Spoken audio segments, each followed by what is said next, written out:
Buenas noches, hermanos. Damos gracias al Señor porque hoy empezamos el primer día del tercer mes del 2021.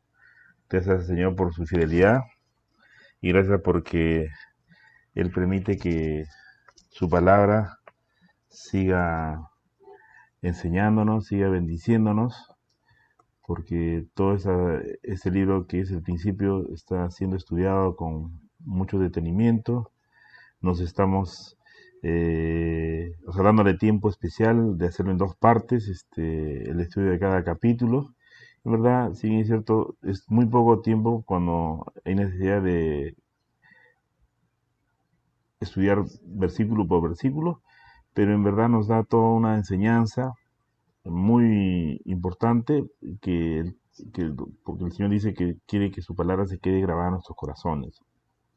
Hoy día vamos a ver la primera parte del capítulo de Génesis 27. Vamos a avanzar hasta el versículo 27. Este capítulo tiene 46 versículos y vamos a ver hoy del 1 al 27. Y este capítulo no puede empezar sin antes hacer mención, ¿no?, a los dos últimos versículos del capítulo 26. En el capítulo 27 de Génesis volvemos a la historia de los hijos de Isaac, Esaú y Jacob. Pero comenzaremos con los últimos versículos del capítulo anterior. Esta porción se llama Esaú se casa. Esaú tomó la decisión de casarse, lo cual es bueno. Lamentablemente se casó no solo con una, sino con dos mujeres. Para complicar la situación, ellas eran cananeas, quienes tenían costumbres y valores muy diferentes a los de la familia de Isaac. La consecuencia de esa mala decisión se hizo evidente pronto. Los versículos 34 y 35 del capítulo 26 dice: Y cuando Esaú era de 40 años, tomó por mujer a Judith, hija de Beeri, Eteo, y a Basemat, hija de Elón, Eteo, y fueron amargura de espíritu para Isaac y para Rebeca. Este capítulo comienza con el pesar por la mujer de Esaú, y terminará con el deseo de los padres a que Jacob se case con una mujer que no sea de Canaán, preferiblemente de su parentela, tal como lo había hecho Isaac. Vamos a adelantarnos al versículo 46 de este capítulo para ver la connotación que tiene, se puede decir, los dos últimos versículos del capítulo 26 con el final del capítulo 27. Y dijo Rebeca a Isaac: fastidia tengo de mi vida a causa de las hijas de Het. Si Jacob toma mujer de las hijas de Het, como estas, de las hijas de esta tierra, ¿para qué quiero la vida? Semejante decisión que quería tomar Rebeca, porque aunque la Biblia dice, no menciona específicamente qué es lo que hacían las mujeres de Esaú para molestar a Rebeca, lo que sí menciona es que ella se sentía tan desesperada que deseaba morir. Bueno, nosotros sabemos por los estudios que hemos hecho que las naciones paganas eran naciones muy idólatras, ¿no? Y todos sabemos que la idolatría es un pecado tan grande que prácticamente Dios abomina ese pecado. También a Isaac le causaba molestia a las mujeres de Esaú. Sin embargo, él tenía una debilidad hacia Esaú, pues era su favorito. Eh, el versículo del 1 al 4 del capítulo 27 nos describe la ceguera de Isaac. Isaac tenía un impedimento, no veía bien. Esto no solo era en lo físico, sino también un sentido espiritual. Miren lo que dice el versículo 1 al 4 del capítulo 27. Aconteció que cuando Isaac envejeció y sus ojos se oscurecieron quedando sin vista, llamó a Esaú su hijo mayor y le dijo: hijo mío. Y él respondió: heme aquí. Y él dijo: he aquí, ya soy viejo, no sé el día de mi muerte. Toma pues ahora tus armas, tu aljaba y tu arco, y sal al campo y tráeme casa. Y hazme un guisado como a mí me gusta, y tráemelo, y comeré, para que yo te bendiga antes que muera. Isaac en esta porción describe que cree que le ha llegado la hora de su muerte. Y esta es su manera de resolver sus asuntos, diciendo su última voluntad como una especie de testamento. La edad de Isaac vivió después de esta decisión 43 años más. A pesar de la conducta desviada de Esaú, él seguía siendo su hijo favorito y había decidido bendecirlo con la primogenitura antes de morir. En realidad, parece que Isaac actuó más en la carne en lo que se refiere a su exaltación de la destreza de la casa masculina de Esaú. Él en realidad no podía saber la diferencia entre lo que Esaú cazaba en el campo y lo que su esposa Rebeca podría preparar del rebaño. Esto podía parecer normal, pero no debemos olvidar la revelación que Rebeca recibió antes que los gemelos nacieran, y todos sabemos que en el capítulo 25 sabemos que Esaú vendió su primogenitura por un guisado de comida de lentejas.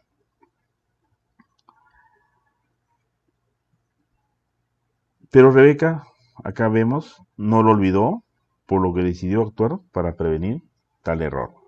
Acá podemos ver, como dice el proverbio 14:1, ¿no? La mujer sabia edifica su casa, mas la necia con sus manos la derriba. Así que acá podemos ver la decisión valiente, si bien es cierto basada en su propia prudencia, pero ella sabía que tenía un fastidio muy grande con las hijas de su hijo Esaú. Dice los versículos 5 al 10, y Rebeca estaba oyendo cuando hablaba Isaac a Esaú su hijo, y se fue Esaú al campo para buscar la casa que había de traer. Entonces Rebeca habló a Jacob su hijo, diciendo, he aquí, yo he oído a tu padre que hablaba con Esaú tu hermano, diciendo, tráeme casa y hazme un guisado para que coma y te bendiga en presencia de Jehová antes que yo muera. Ahora pues, hijo mío, obedece a mi voz en lo que te mando. Ve ahora al ganado y tráeme de allí 2 buenos cabritos de las cabras, y haré de ellos viandas para tu padre como a él le gusta, y tú las llevarás a tu padre y comerá para que él te bendiga antes de su muerte. Podemos ver en este párrafo, ahora pues, hijo mío, obedece a mi voz en lo que te mando. En lugar de confiar en que Dios cumpliría lo que él había prometido en Génesis 25:23. En esta porción dice la palabra, ¿no? Y Jehová le respondió, 2 naciones hay en tu seno, 2 pueblos divididos desde tus entrañas. Un pueblo será más fuerte que el otro pueblo, y el mayor servirá al menor. Las buenas intenciones no justifican el actuar en la carne. ¿Acaso el engaño es la solución a la ceguera espiritual de Isaac? Ciertamente sabemos que un mal no borra otro mal, sino lo multiplica. Rebeca también estaba actuando incorrectamente, aunque tuviera la razón. Por eso Jacob no quería participar de este plan. Vemos en los versículos del 11 al 12, y dice, y Jacob dijo a Rebeca su madre, he aquí, Esaú, mi hermano, es hombre velloso y yo lampiño. Quizá me palpará mi padre y me tendrá por burlador, y traeré sobre mí maldición y no bendición. Esta es una declaración que Jacob era temeroso de Dios. Él no quería recibir maldición, sino bendición. Pero su madre insistió diciéndole que lo libraba de culpa. Quizá me palpará mi padre y me tendrá por burlador. Jacob, fiel a su nombre, todos sabemos que el sinónimo de Jacob perdón, su nombre significa engañador o usurpador. Objeta algunas cuestiones para llevar a cabo el plan de su madre Rebeca. O sea, está haciéndose, o sea, poniendo de manifiesto su posición frente a esta decisión de su madre. Cuando estamos dispuestos a abandonar la cuestión del bien y del mal, y cuando nuestra única preocupación es lo que funciona, hemos aceptado la idea moderna del pragmatismo, como gran parte de la iglesia lo ha hecho hoy en día. Jacob nos da a entender que conocía las leyes espirituales. El que engaña trae maldición sobre sí, ¿no? En el versículo 13 de este capítulo que estamos estudiando dice, y su madre respondió, hijo mío, sea sobre mí tu maldición, solamente obedece a mi voz y ve y tráemelos. Esta decisión era muy riesgosa por lo que implicaba, pero la insistencia de Rebeca hace ver una de dos cosas. O ella estaba también cegada por su preferencia por Jacob, o ella estaba convencida de que eso era lo correcto ante los ojos de Dios. Aun cuando Rebeca tuviera la razón, esa no era excusa para engañar. La Biblia nos enseña que la forma de vencer el mal, que dice en Romanos 12:21, no seas vencido de lo malo, sino vence con el bien el mal. Rebeca debió apelar, ¿no?, a la oración, a la intercesión. Esto no es darse por vencido, sino dejar que Dios haga su obra, mientras que uno hace lo que es justo y correcto. Pero Rebeca prefirió tomar el asunto en sus propias manos, como si Dios no pudiera abrir y cerrar puertas, tocar corazones y abrir ojos. Por tomar la vía fácil y combatir el mal con mal, tanto Rebeca como Jacob tuvieron que pagar un alto costo, como lo veremos en los siguientes capítulos. Al final, Jacob siguió el consejo de su madre. Vamos a leer los versículos del 14 al 20, y dice, entonces él fue y los tomó, y los trajo a su madre, y su madre hizo guisados como a su padre le gustaba. Y tomó Rebeca los vestidos de Saúl, su hijo mayor, los preciosos que ella tenía en casa, y vistió a Jacob, su hijo menor, y cubrió sus manos y la parte de su cuello donde no tenía vello con las pieles de los cabritos, y entregó los guisados y el pan que había preparado en manos de Jacob su hijo. Entonces éste fue a su padre y dijo, Padre mío. E Isaac respondió, heme aquí. ¿Quién eres, hijo mío? Y Jacob dijo a su padre, yo soy Esaú, tu primogénito. He hecho como me dijiste. Levántate ahora y siéntate y come de mi casa para que me bendigas. Entonces Isaac dijo a su hijo, ¿cómo es que la hallaste tan pronto, hijo mío? Y él respondió, porque Jehová tu Dios hizo que la encontrase delante de mí. Acá hay un punto muy importante que resaltar. Nótese que Jacob dice, porque Jehová tu Dios. No debe pasarnos por alto que los hijos de Isaac aún no habían reconocido a Jehová como su propio Dios. Esto es una decisión personal que viene por lo general luego de tener una experiencia personal con Él. Para nosotros en estos tiempos, ¿de qué nos sirve esta historia, esta reflexión? Es que nosotros tenemos que conducir a nuestros hijos a que conozcan al Señor desde pequeños, para que ellos aprendan a tener esa comunión personal con el Señor, porque todos sabemos que la salvación es totalmente personal. Nosotros somos ayos, guías para nuestros hijos, que es nuestro rol y nuestra función como padres. Significativamente, en este momento, cada uno de los actores de este drama claramente nos muestran que se encuentran dirigidos por su carne y que no están siendo controlados por el Espíritu. Incluso Esaú, al ponerse de acuerdo con el plan de Isaac para darle la primogenitura a él, hizo caso omiso a su promesa anterior de permitir a Jacob que tuviera la primogenitura, porque acá sabemos que todos sabemos, por lo que leímos hace un momento, es que él ya había vendido su primogenitura. El peor aspecto de todo esto es que parecen considerar la bendición como algo mágico, como algo separado de la sabiduría y voluntad de Dios. Pero sobre todo, lo más que puede hacer Isaac es reconocer el llamado y la bendición de Dios sobre Jacob. Solo Dios puede verdaderamente otorgar la bendición. Esaú podría recibir la bendición de Isaac 100 veces, pero solo importa si Dios en el cielo lo honra. Y Jacob dijo a su padre: soy Esaú, tu primogénito. A veces es difícil discernir una mentira y por lo tanto, si es pecado o no reside en la cuestión de la intención, pero otras veces no es difícil. Y aquí Jacob claramente miente. Ahora vemos cómo se pone delante Isaac.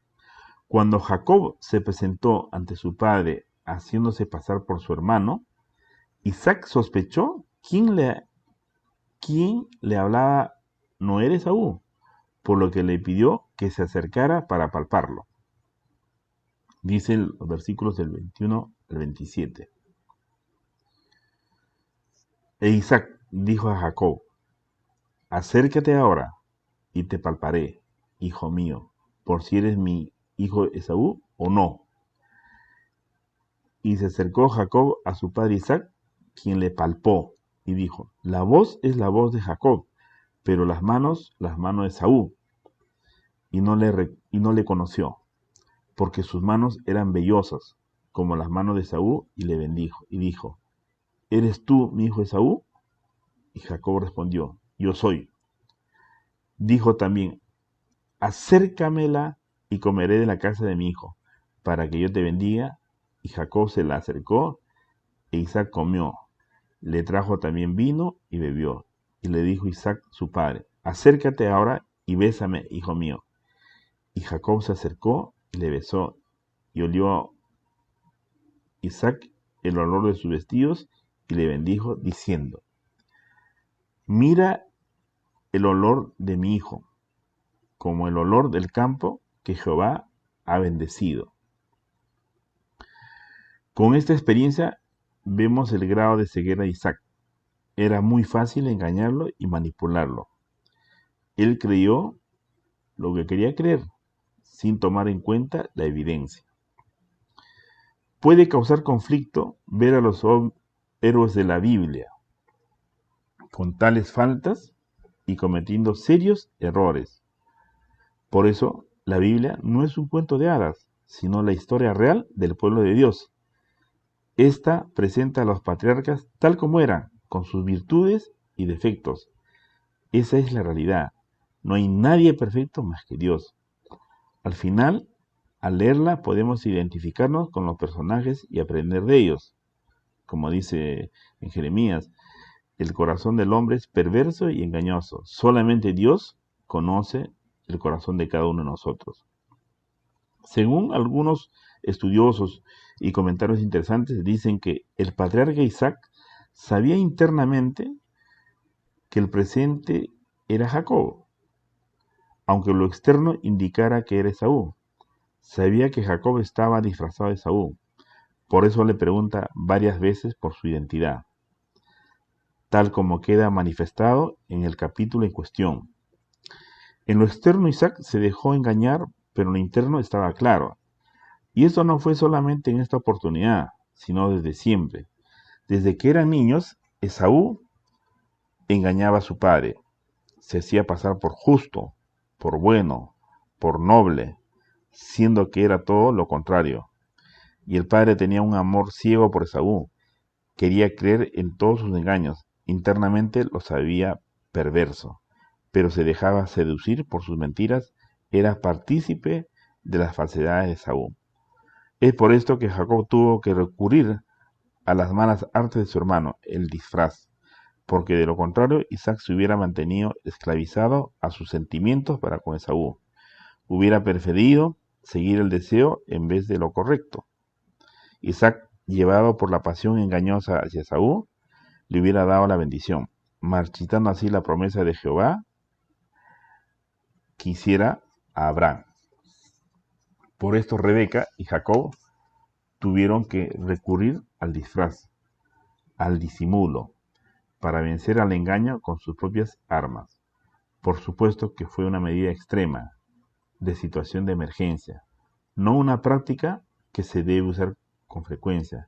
La verdad debe ser sostenida como dé lugar, pero a veces no hay otro remedio que engañar para preservar algún bien mayor. Y la herencia espiritual para ese bien mayor que había que preservar para que no cayera en manos ajenas y perversas. Por otra parte, Jacob no estaba robando, aunque en cierta forma estuviera mintiendo a su padre. Lo interesante es que cuando cae el disfraz, cuando Esaú le dice a Isaac que bendijo a Jacob con los derechos del primogénito, cuando aparentemente Isaac recién se entera que fue víctima de un engaño, su respuesta no fue el enojo, ni la disolución de la bendición, ni proferir una maldición. Su respuesta fue, vamos a adelantarnos, esto lo vamos a ver en la segunda parte, pero dice en el versículo 33 de este capítulo 27, yo lo bendije y será bendito. Según algunos comentaristas, el olor estimuló a Isaac para que el Espíritu Santo pudiera venir sobre él. Para poder profetizar, el alma debe estar en un estado de alegría. Dios ha creado varios medios para alegrar el alma, y los buenos olores son como la unción fresca y agradable. Otros estimulantes son los sonidos de instrumentos bien tocados, como en el caso del profeta Elías. En Segunda de Reyes, en el capítulo 3 y versículo 15, dice la palabra, pero ahora traedme un músico. Mientras el músico tocaba, la mano de Jehová se posó sobre Eliseo.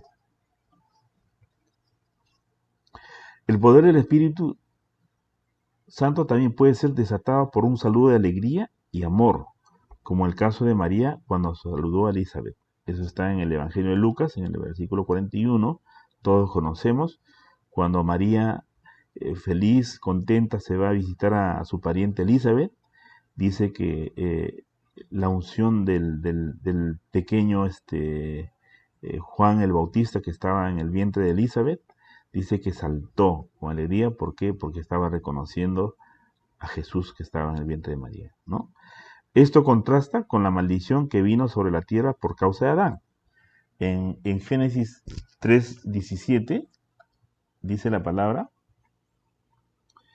dijo Dios, y al hombre dijo, por cuanto obedeciste a la voz de tu mujer y comiste del árbol que te mandé, diciendo, no comerás de él, maldita será la tierra por tu causa, con dolor comerás de ella todos los días de tu vida.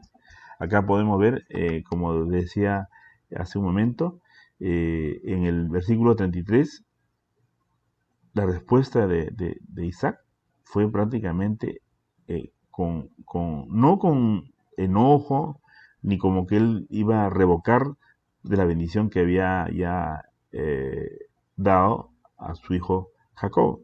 Y él responde, yo lo bendije y será bendito. O sea, es irrefutable. En Isaac, él dijo, esa maldición fue eliminada. De la misma manera que el Hijo de Dios, la maldición será quitada definitivamente de la tierra, como está escrito en Apocalipsis 22:3. Y ya no habrá más maldición, y el trono de Dios y del Cordero estará allí, y sus siervos le servirán. Como podemos ver, estamos finalizando esta primera parte del capítulo 27, pero no quiero dejar de reconocer, antes de terminar leyendo una porción que el Señor puso en mi corazón, es acerca que la Biblia habla la verdad de todo. No hay nada que el Señor oculta. Como le vuelvo a repetir, la Biblia no es un cuento de hadas, sino la historia real del pueblo de Dios. Esta presenta a los patriarcas tal como eran, con sus virtudes y defectos. Esa es la realidad. No hay nadie perfecto más que Dios. Al final, Al leerla podemos identificarnos con los personajes y aprender de ellos. Por eso dice en 1 Corintios 10, versículos 11 y 12, y estas cosas les acontecieron como ejemplo, y están escritas para amonestarnos a nosotros, a quienes han alcanzado los fines de los siglos. Así que el que piensa estar firme, mire que no caiga. Ojo, que estamos hablando, estamos estudiando de un personaje, de un patriarca muy, se puede decir en la línea mesiánica, que jugó un rol muy importante, Isaac, que es una tipología de Cristo.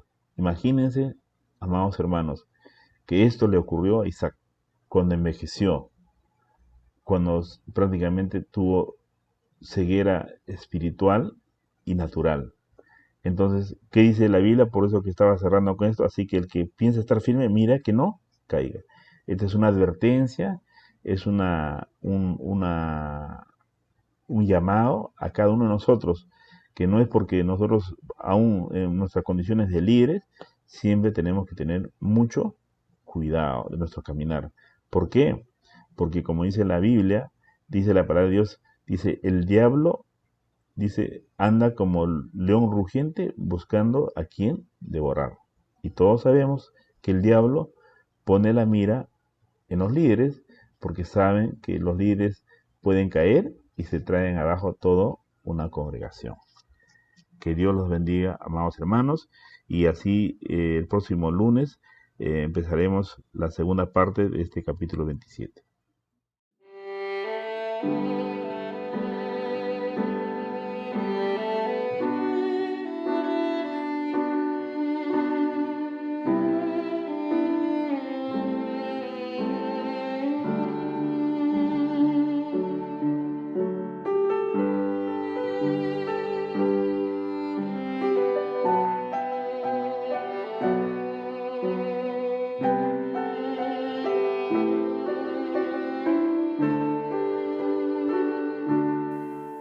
Examíname, oh Dios, conoce mi corazón, pruébame y conoce mis pensamientos.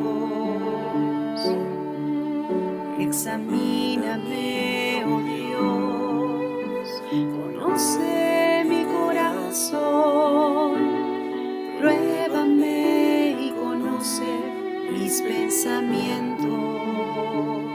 Y ve si hay en mí camino de maldad, y ve si hay en mí camino de maldad, y guíame en tu camino eterno. Bendito Dios,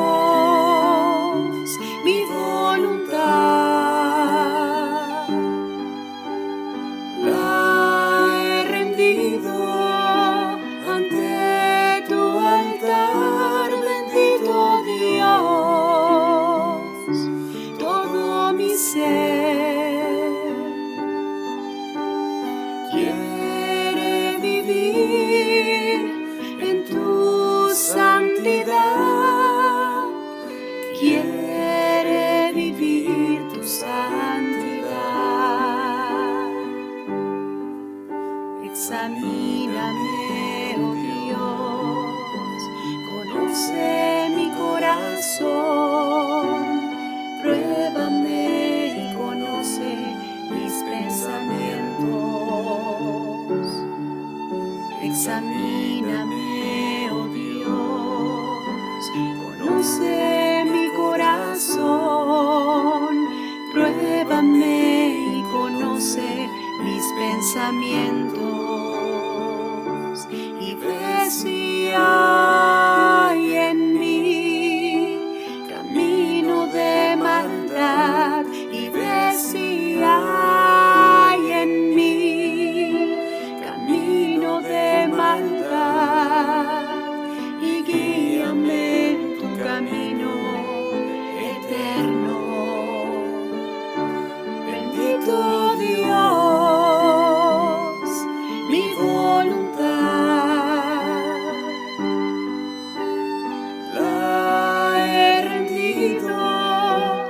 ante tu altar, bendito Dios, todo mi ser quiere vivir tu santidad.